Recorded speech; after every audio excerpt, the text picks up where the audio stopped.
ગુજરાત પ્રજા વિકાસ દર્શન 2012 આજે અમે 9મા મુદ્દાની જાહેરાત કરી રહ્યા છીએ અને એમાં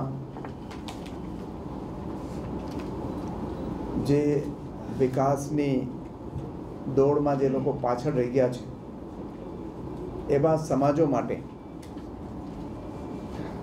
કોંગ્રેસનું જે ગુજરાત પ્રજા વિકાસ દર્શન છે એનો એજન્ડા લઈને અમે આવ્યા છે। ખાસ કરીને અન્ય પછાત વર્ગ, અનુસૂચિત જાતિ, અનુસૂચિત જનજાતિ, લઘુમતી, શારીરિક રીતે વિકલાંગ વ્યક્તિઓ અને જે ઉચ્ચ વર્ગમાંથી આવે છે પરંતુ જે લોકો ગરીબ છે એવા લોકો માટે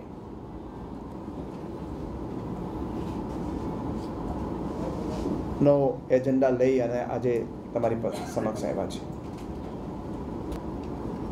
અને આ તમામ છાત્રાલયો છે એસટી, એસસી, ઓબીસી એમના માટેના। એ છાત્રાલયોને આધુનિક કરાશે, એને રિપેર કરવા અને નવા બનાવવા માટે પણ ગ્રાન્ટ આપવામાં આવશે। જ્યાં શેડ્યુલ ટ્રાઇબની વસ્તીઓ છે ત્યાં દરેક તાલુકા દીઠ એકલવ્ય સ્કૂલ, જે એક મોડેલ સ્કૂલ ગણાય છે, ઓછામાં ઓછી, અને જે શેડ્યુલ કાસ્ટ અને ઓબીસીની જ્યાં વસ્તી છે ત્યાં આદર્શ નિવાસી શાળા અને આદર્શ નિવાસી હોસ્ટેલોનું બાંધકામ થશે। આ વિભાગને આ જે વ્યવસાય, જે પરંપરાગત વ્યવસાય કરનારા લોકો છે એને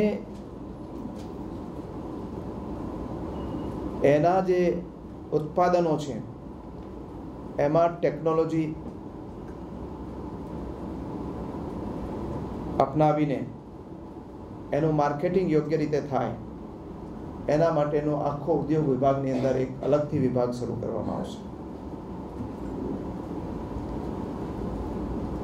જીઆઈડીસીમાં પ્લોટ આપવામાં પણ એને પ્રાધાન્ય અપાશે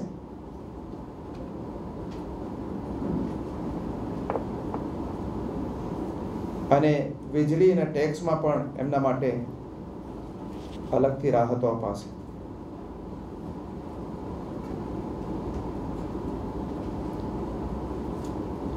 ક્રિમી લેયર સર્ટિફિકેટ મેળવવા માટેના જે અત્યારે આવકના ધોરણો છે સુધારીને ઊંચું લઈ જવાશે અને જે પછાત વર્ગ વિકાસ નિગમ છે એની ગ્રાન્ટ અત્યારે છે એના કરતાં બમણી ગ્રાન્ટ કરવામાં આવશે। એમને લગભગ બંધ કરી દીધું છે। એટલે જે દલિત સહકારી મંડળીઓ છે એને પુનઃજીવિત કરવા માટે ખાસ યોજના લવાશે અને એના શેર ભંડોળની પણ મદદ કરવામાં આવશે અને જે સરકારી કામગીરીઓ છે અને જે ખરીદી છે એમાં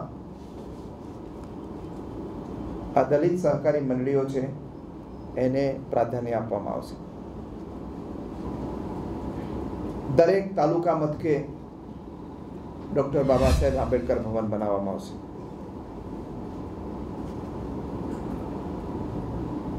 સામાજિક ન્યાય અને અધિકારીતા વિભાગની 16 જેટલી જે યોજનાઓ બંધ કરવામાં આવી છે પુનઃ ચાલુ કરાશે। એક યુનિવર્સિટી, નવી યુનિવર્સિટી બનાવાશે અને એમાં ભણતા જે સેલ્ફ ફાઇનાન્સ કોલેજોમાં ભણતા હોય આદિવાસી સમાજના બાળકો એમના માટે એની ફી છે વિદ્યાનિધિમાંથી મળે એના માટે પ્રયાસ કરાશે।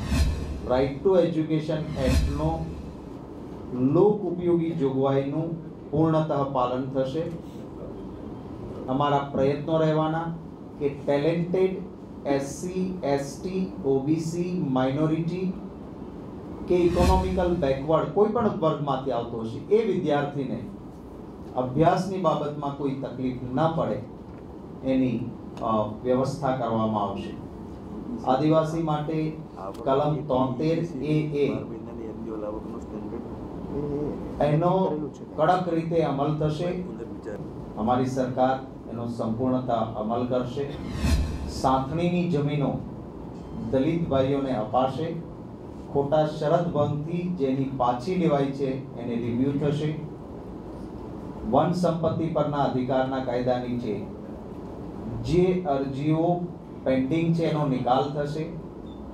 જેને માત્ર અધિકારશાહીથી રદ કરવામાં આવી છે એ અરજીઓની પુનઃ સમીક્ષા થશે. બક્ષી પંચનો મોટો વર્ગ એ પશુપાલન સાથે સંકળાયેલો છે, એમના માટેની અલગ જોગવાઈ અને વ્યવસ્થા.